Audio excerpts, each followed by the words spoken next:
Ko'p bolachalar onasi ish qilayotganda oyog'iga yopishishadi. Bizada odatda qoch, xalaqit berma, narroda o'yna deymiz. Aslida yosh bola siz hozir ish qilayotganingizni tushunmaydi. Men keraksiz ekanman, oyimni mendan muhimroq ishlari bor ekan deb tushunadi. 3 yoshgacha bolalar dunyoni harakatlar bilan onasi orqali o'rganadi. Shkaflarni ochish, bir nimalarni titish, to'kish bu ular uchun katta tajriba.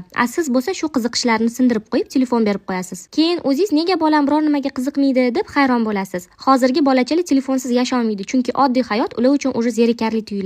Biza bo'lsa ularga ekrandan tashqari ham hayot qaynayotganini ko'rsatishimiz kerak. Shuning uchun men o'zimga yana bitta foydali o'yinchoq bashnya pomощника oldim. Bu Montessori o'yinchoqlar turiga kiradi va asosiy maqsadi bolani mustaqil bo'lishiga yordam beradi. Oddiy stulchikdan farqi bu balandroq va xavfsiz. Bolangiz yoshiga mos vazifalarni berib, uni mayda motorikasini rivojlantirasiz. Atrofni o'rganishiga, mustaqil bo'lishiga yordam beradi. Qo'lidan ish kelishni boshlagandan keyin o'ziga bo'lgan ishonchi ortadi. Eng asosiysi bola siz bilan birga vaqt o'tkazadi, o'zini kerakliligini his qiladi. Bu esa siz bilan bola o'rtasida mustahkam munosabat o'rnatishga yordam beradi. Voy, hamma joy musor bo'lib ketadi demang. Qachondir bola ham katta bo'ladi, uyingiz ham toza turadi, lekin bu davr qaytib kelmaydi. Kelajakda bolangiz top-toza turgan uyni emas, ota-onasi uni qanchalik yaxshi ko'rganini, u bilan qanaqa vaqt o'tkazganlarini eslaydi. Aytgancha, bu bashnyani ham Busy Toys magazindan olganman. Esingizda bo'lsa, bulardan shu ajoyib domikchani ham olgandim. Bilaman, biz o'zbekmiz bitta o'yinchoq kamida 2-3 ta vazifani bajarish kerak. Bu o'yinchoq ham faqatgina bashnya emas, xohlasanglar doska yoki parta stul qilib ishlatsangiz ham bo'ladi. Unutmang, kimnidir baxtli bolaligi endi sizning qo'lingizda.